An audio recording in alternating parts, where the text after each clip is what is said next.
2 महिन्यापूर्वी तुम्ही जे आंदोलन स्टेशन चौकात सुरू केलं होतं, उदय सामंत यांनी आपल्याला जे आश्वासन दिलं होतं त्या संदर्भात आज 2 महिने उलटून गेले. सध्याची परिस्थिती काय आणि तुमची भूमिका आहे? वास्तविक पाहता जर बघितलं तर सांगली या ठिकाणी 1 ऑगस्टपासून आम्ही अमरण उपोषण या ठिकाणी सांगलीमध्ये ज्या आपण ठिकाणी बसलो ते स्टेशन चौकामध्येच आहे आणि ह्याच ठिकाणी ते आंदोलन केलं होतं. ह्याच ठिकाणी महाराष्ट्र राज्याचे उद्योगमंत्री माननीय श्री उदय सामंत साहेब या ठिकाणी आले. ते जिल्ह्यातील काही पदाधिकारी माननीय चंडळे साहेब असतील, त्यांच्याबरोबर बाकी पदाधिकारी असतील, सगळेच मंडळी त्या ठिकाणी आले होते आणि सकारात्मक भूमिकेतून माननीय श्री एकनाथ शिंदे साहेबांची 2 दिवसात भेट घालून देणार व 2 दिवसानंतर म्हणजे 15 दिवसामध्ये एक ऑफिशियल भेट घालून देणार अशा पद्धतीचं आश्वासन दिल्यानंतर पत्रकार परिषदेमध्ये सांगितल्यानंतर आम्ही ह्या ठिकाणी ते उपोषण मागं घेतलं. पण तब्बल आज 2 महिन्याचा कार्यकाळ उलटून गेलेला आहे. तरी देखील ना आमची शिंदेसाहेबांची भेट झाली किंवा शिंदेसाहेबांच्या माध्यमातून आमची कुठं विचारपूस झाली हे कुठेही त्या ठिकाणी घडलेलं नाही. आज भाऊबीज आहे, त्या भाऊबीजेच्या अनुषंगानं माझ्यासोबत सर्व प्रशिक्षणार्थी या ठिकाणी उपस्थित आहेत.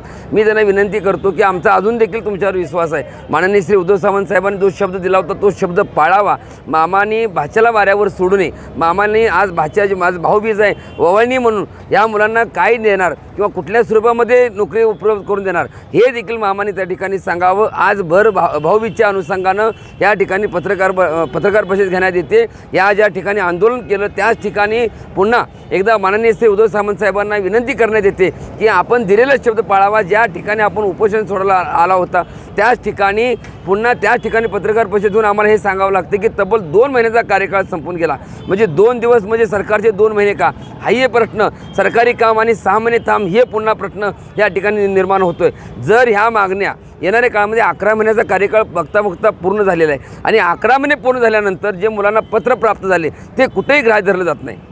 माननीय एकनाथ शिंदे साहेबांनी निवडणुकीपूर्वी जे वचन दिलं होतं की ज्या ठिकाणी जे मुलं काम करतील त्या ठिकाणी 6 महिन्यानंतर ठीक आहे प्रशिक्षणार्थी म्हणून तुम्ही सांगितलं ठीक आहे प्रशिक्षणार्थी पण 11 महिन्यानंतर जे पत्र प्राप्त होणार आहे 11 महिन्यामध्ये तुम्ही सरकारने एवढ्या मुलांना काम दिलं, मग ह्या मुलांना कुठं काम लागणार आहे किंवा त्या पत्राचा वापर कुठं होणार आहे हे देखील त्या ठिकाणी खूप महत्त्वाची गोष्ट आहे. हे आम्ही विचारण्यासाठी किंवा हे आमचे म्हणणं माननीय एकनाथजी शिंदे साहेबांच्यापाशी मांडण्यासाठी आम्ही माननीय उदय साहेबांना विनंती केली होती, बरेचशे साहेबांना विनंती केली होती. पण अद्यापही तब्बल 2 महिन्याचा कार्यकाल उलटून गेला आहे पण आमचा कुठेही विचार ह्या ठिकाणी झालेला नाही. म्हणून पुन्हा एकदा आम्ही नाशिक ह्या ठिकाणी राज्यातील कुंभमेळा महाराष्ट्रामध्ये संताची भूमी आहे आणि नाशिक ह्या ठिकाणी मोठ्या प्रमाणामध्ये कुंभमेळा भरला जातो. पण त्याच ठिकाणी 50,000हून अधिक विद्यार्थी त्या ठिकाणी घेऊन भगवा ड्रेस प्रदान करून त्या गोदावरीच्या नदीमध्ये स्नान करून त्याच ठिकाणी नामजप जसं देव भेटावं परमेश्वर भेटावं म्हणून संत महंत त्या ठिकाणी उपोषण करतात किंवा त्या ठिकाणी अनुष्ठान करतात. तर त्या ठिकाणी हे तरुण मुलं त्या गोदावरीच्या काठावरती बसून नाम जप करून हे मंत्री महोदय त्यांना भेटून आमचं पुढं काय होणार या संदर्भात स्पष्टीकरण द्यावं किंवा आम्हाला मार्ग सांगावा ह्याबद्दलची एक भावनिक साथ आज भाऊबीजेच्या अनुषंगानं मामाकडं भाचा घालत आहे. जर ह्या गोष्टीच्या अनुषंगाने जर येणाऱ्या काळामध्ये जर नाही झालं जर बघितलं तर एवढ्या मोठ्या प्रमाणामध्ये महाराष्ट्रामध्ये 1,34,000 आकडा 1,75,000वरती गेलेला आहे. अनेक मुलं रस्त्यावरती उतरलेले आहेत. अनेक मुलांची परिस्थिती अनेक आंदोलन केले. ठाण्यामध्ये काळी दिवाळी साजरी केली, वेगवेगळे आंदोलन केले पण प्रशासक मात्र छत्री मोत्र्या पावसामध्ये छत्री मोर्चा केला. एवढ्या सगळ्या गोष्टी करत असताना माननीय बालाजी पाटील चाकूरकर असतील, बाकीचे मंडळी असतील, हरिभाऊ राठोड असतील, चव्हाण साहेब असतील, अनेक मंडळींनी वेगवेगळ्या माध्यमातून आंदोलनाच्या दिशा पुकारल्या गेल्या. पण देहू ते पंढरपूर, देहू ते पुणे, देहू ते मुंबई पायदिंडी काढली तरी देखील प्रशासक ह्या ठिकाणी ह्या मुलांच्याकडे गांभीर्याने बघत नाही. म्हणून आम्हाला पुन्हा एकदा हे अमरण उपोषण असेल, आंदोलन असेल किंवा त्या ठिकाणी कुंभमेळ्याच्या अगोदर ह्या तरुण मुलाचा कुंभमेळा या नाशिकमध्ये येणाऱ्या 2-4 दिवसामध्ये आम्ही तारीख फिक्स करणार आहोत आणि सरकारने आम्हाला त्या ठिकाणी शांत आणि संयमी पद्धतीने मामाची भेटीची ओढ मामाने कुठल्या पद्धतीने आम्हाला एकीकडे लाडक्या बहिणींना तुम्ही एवढ्या मोठ्या प्रमाणामध्ये पैसे खर्च होतात, महिन्याला 3200 कोटी म्हणजे एवढ्या मोठ्या प्रमाणामध्ये आकडेवारी जाते. पण जे मुलं काम करतात त्यांना पगार किती आहे? 8,000, 10,000, 6,000, 8,000 आणि 10,000 एवढ्या अगदी तुंजीवरती एकदम घरामध्ये का भांडीपूजा करणाऱ्या मातेला एवढे पैसे मिळतात. त्याच्यापेक्षा कमी पैसे या तरुण मुलाला ज्याचं वय 20 वर्षापासून ते 35 वर्षा वयोगटातली मुलं आज आशेने तुमच्याकडे बघतात. माझी विनंती आहे की माननीय मुख्यमंत्री देवेंद्रजी फडणवीस साहेब, उपमुख्यमंत्री एकनाथजी शिंदे साहेब, उपमुख्यमंत्री अजित पवार साहेब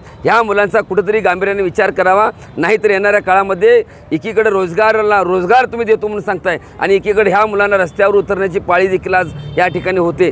जर ह्या सगळ्या गोष्टीवरती जर सरकारने विचार नाही केला तर येणाऱ्या नाशिकमध्ये कुंभमेळ्याच्या अगोदर ह्या तरुण मुलांचा कुंभमेळा नाशिकमध्ये 50,000हून अधिक मुलं त्या ठिकाणी येऊन मोठ्या पद्धतीचं आंदोलन शांत आणि संयमी पद्धतीने करतील असा इशारा श्री संत बागडेबाबा मानवमित्र संघटनेच्या वतीने मी आज या सांगलीमध्ये ज्या ठिकाणी उपोषण झालं त्या ठिकाणी स्थळावरून देतोय. मुख्यमंत्री युवा कार्यपरिषदेच्या विद्यार्थ्यांना सोबत घेऊन गेले अनेक दिवस आम्ही आंदोलन करत असताना ह्याच ठिकाणी ज्या ठिकाणी आपण थांबलो त्या ठिकाणी माननीय उदय सामंत साहेब आले आणि 5 दिवस अमर उपोषण असताना त्यावेळेस भेट दिली आणि भेट देऊन आमची माननीय एकनाथ शिंदे साहेबांची भेट होईल आणि 15 दिवसामध्ये ऑफिशियल भेट होईल. पण तब्बल 2 महिन्याचा कार्यकाळ बघता संपून गेला तरी देखील आमची भेट होत नाही. म्हणून पुन्हा एकदा आम्ही आंदोलन छेडण्याचा विचार करतो. तो म्हणजे गोदावरीच्या काठी नाशिक या ठिकाणी नदीच्या काठी 50,000 अधिक विद्यार्थी सोबत घेऊन भगवं वस्त्र प्रदान करून त्या ठिकाणी बारे पांडुरंगा केव्हा भेट दिशी झालो परदेशी तुझ्या त्या परमात्म्याची भेट व्हावी म्हणून तसं मंत्री महोदयांची भेट होऊन या मुलांनी पुढे 11 महिन्यानंतर पुढं काय या ठिकाणी मानधन तत्वावरती तरी मुलं घ्यावेत किंवा आमचा विचार तरी व्हावा. आमच्याकडे जे पत्र प्राप्त आहे त्या पत्रामध्ये क्लिअर लिहिलेलं आहे की कुठेही ग्राह्य धरलं जाणार नाही. मग मला सांगा जर हे ग्राह्य धरलं जात नसेल तर मग 11 महिने प्रशिक्षण का दिलं. तर ह्या जर गोष्टीवर सरकारने गांभीर्याने विचार केला नाही आणि आम्ही ज्या ठिकाणी आंदोलन करतोय ज्या गोदावरी नदीवरती आंदोलन करणार आहे त्या ठिकाणी जर त्या विषयावरती गांभीर्याने विचार नाही केला तर येणाऱ्या काळामध्ये अनेक निवडणुका सरकार माध्यमातून आहेत. आज जे पदवीधर मतदारसंघातली मुलं आहेत आज 50,000हून अधिक मुलं 1,34,000च्या पुढं आकडा आहे.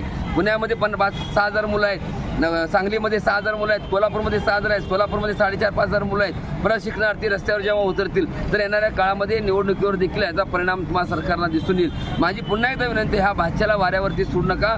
मामा आपण ह्या मुलाला वाऱ्यावरती जर सोडलात तर आईचा हक्क मागण्यासाठी हे मुलं पुन्हा एकदा तुमच्या घरावरती येतील. मामा तुमच्या प्रॉपर्टीमध्ये हक्क मागायला बसतील त्यावेळेस तुम्हाला अडचण निर्माण होऊन जाईल. माझी आपल्याला विनंती आहे शांत आणि संयमी पद्धतीने करावं नाही तर येणाऱ्या काळामध्ये निवडणुकीवर देखील बहिष्कार पडायला वेळ लागणार नाही.